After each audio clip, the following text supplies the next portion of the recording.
Hi, I'm GM Matthew Sadler, and in this video series we'll be taking a look at new games between AlphaZero, DeepMind's general-purpose artificial intelligence system, and Stockfish, winner of the TCC Season 9 computer chess competition and one of the strongest chess engines in the world.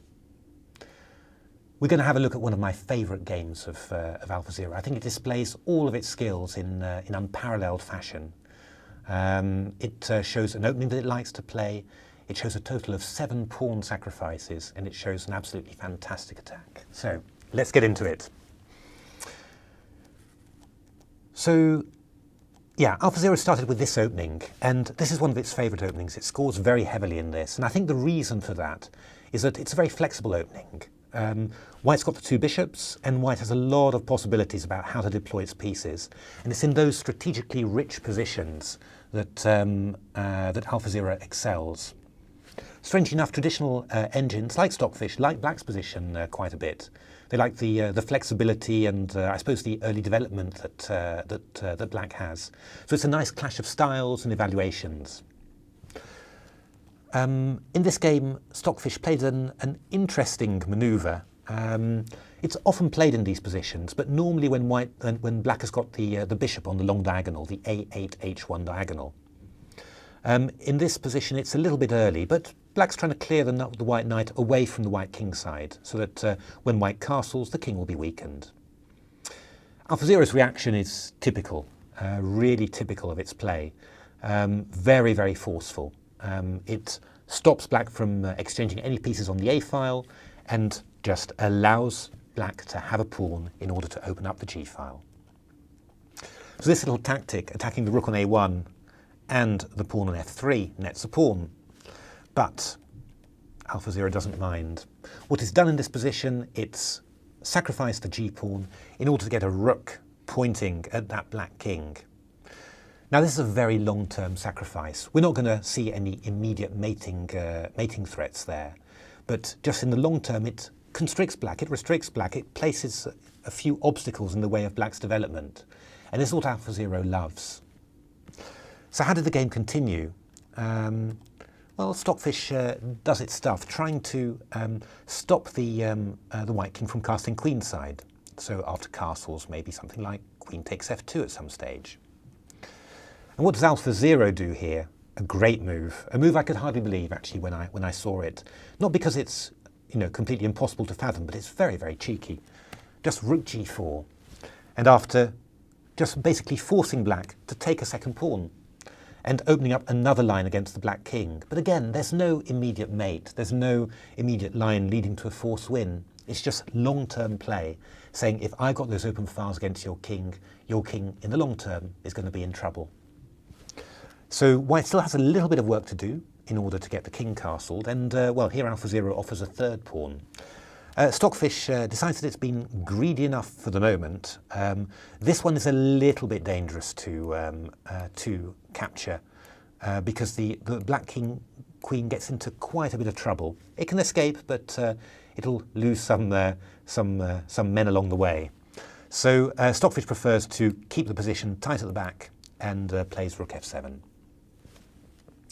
And AlphaZero takes the opportunity to eject the Black queen. Now I love showing these games to people because I think, and first of all, everyone gets impressed by a different bit, and there's so much to it. Everyone has their own bit they love, and also it's very easy when you're looking through the games to get carried away by the grand sweep of AlphaZero's play, and you sometimes gloss over some decisions that are really non-standard and very strange. And this is one that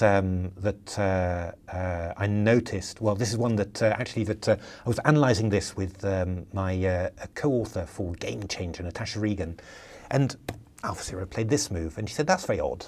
And when she said it, I suddenly saw it actually, because after all, White's put a lot of effort into sacrificing 2 pawns on the king side. So surely this is where White's efforts are going to be. Isn't White going to do something like transporting the queen over here and just trying to hammer at these H7 and G6 pawns? No, that's not how AlphaZero plays. It knows that white doesn't have enough firepower just with queen and 2 rooks to make a difference. It has to include all of its pieces. And that includes the 2 bishops, and in particular this bishop on here, this bishop on b2. But in order to include this bishop in the attack, it's going to have to clear away the central pawns, get rid of all the barriers, and free that diagonal. And for that, it's got a very special idea in mind. And I think the reason that it works is that actually, by sacrificing these 2 pawns, AlphaZero has put Stockfish in a position where it's very hard to find a really concrete active plan for Stockfish.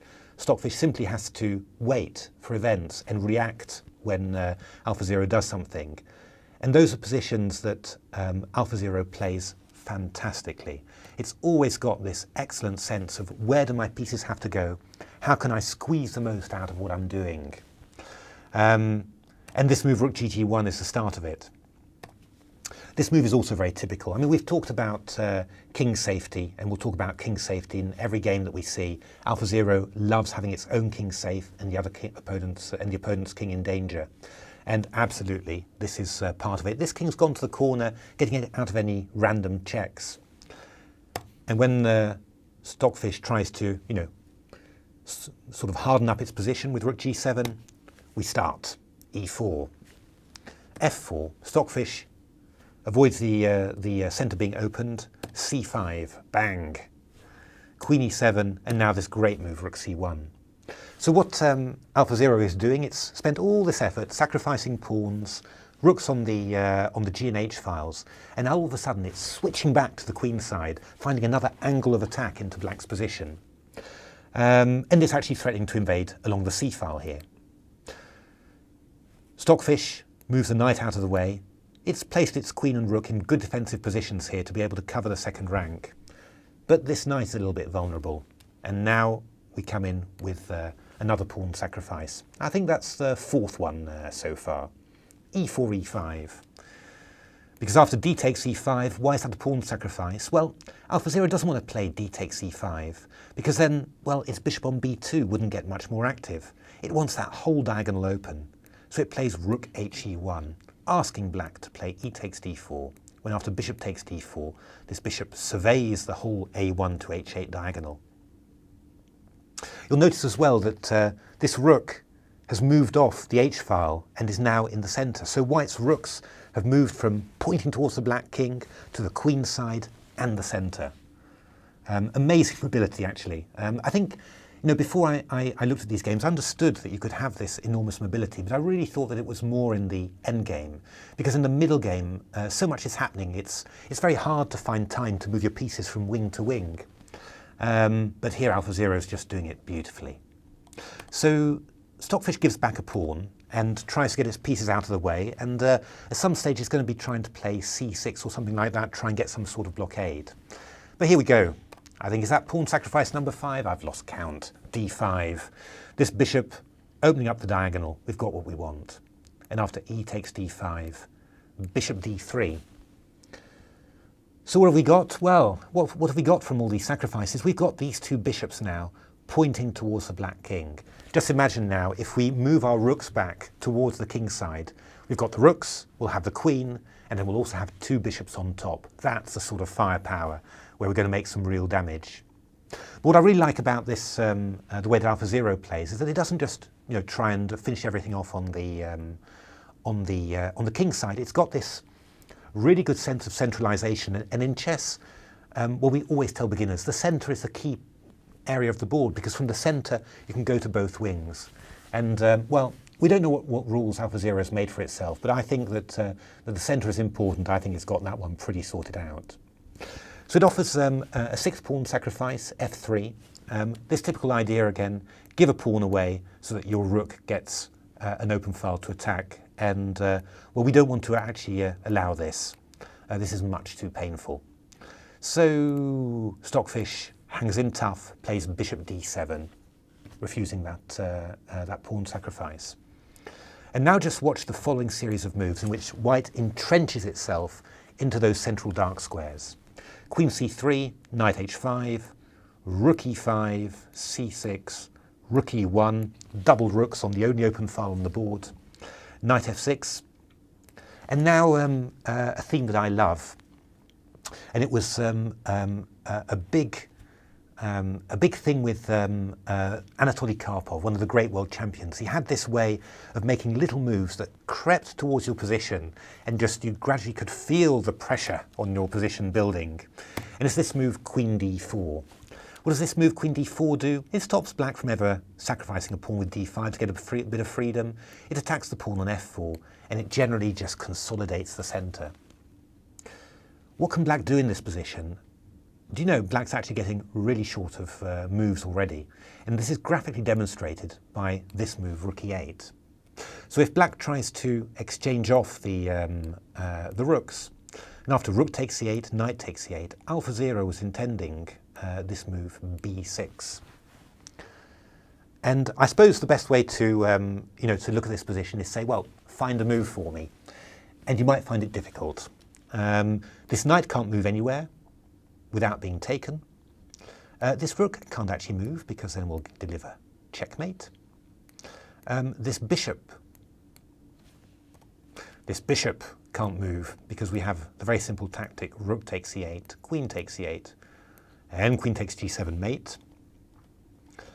And if you played a move like queen f7, then there's this incredible idea, bishop a6. And after b takes a6, b7, no black piece is close enough to stop this pawn from queening with very quick mate afterwards. Really perfect example of how to tie up the black position completely. And I mean, White's missing so many pawns, but it doesn't matter because he's got the best pieces and the pawn that matters, the one on b6. So this explains why Stockfish weakens its central structure and plays c takes b5. I think that's pawn sacrifice number 7. And here, again, AlphaZero does this beautiful optimizing of its pieces. Bishop to b1, then following up with bishop a2, attacking on d5. And now things really start to fall apart. Stockfish is forced to defend this pawn, and this allows the rook to creep forward. It's quite interesting here because Stockfish just tries to give up a piece in order to break the pressure in exchange of queens. And I mean, this is one of the big dangers of AlphaZero's play. It's why it's so risky, because it's giving up so many pawns. Stockfish does have a great deal of leeway to give back material in order to break the attack. But AlphaZero is not interested in mere pieces. It's going after that king on g8. And so it doesn't take the piece back, it starts lining up again. The pieces are moved from the center now, and now they're coming in for the final assault on the king. Now I was a little bit disappointed with AlphaZero because it took a pawn back, which I thought was rather materialistic. And then a few moves later, I understood why. It's not just about material, it's about attacking units. And after queen c1, knight f6, can you see what AlphaZero did? Is there one more attacking unit that it could use? That's right. Oh, sorry, rook f6 was the move. Desperately trying to break up the attack. It would have been the same move anyway, f4. Bringing that pawn into the attack. And this pawn is coming to f5 to attack the g6 square, and that is going to finish off black's position. I'll just show you a couple more moves. Stockfish, as always finds a way to keep the position going, any last hope, and gave up a piece in this position to avoid mate. But this position is a very easy win for white. 2 bishops, horrific pawns for black, and AlphaZero had no problems converting in another 20 moves. What do I like about this game? Well, I think when we analysed this together, Demis Hassabis had the best description. He said this was like chess from another planet. And, it is absolutely true. And that really describes my feeling when I saw that game for the first time. Just the confidence to sacrifice 2 pawns at an early stage without having any concrete follow-up, just general pressure. And then this working out how to involve all your pieces, where your king has to be, how you get your bishops involved, moving from the king side to the queen side, back to the center, then to the king side, consolidating in the center, and then finding that last unit, that pawn, And bearing that one in mind and then throwing it forward at the last minute to tip black over the edge. It's a truly magnificent game, and I can't think of any other player in the world who could have played a game like that. So I hope you enjoyed it, and well, keep on watching this series.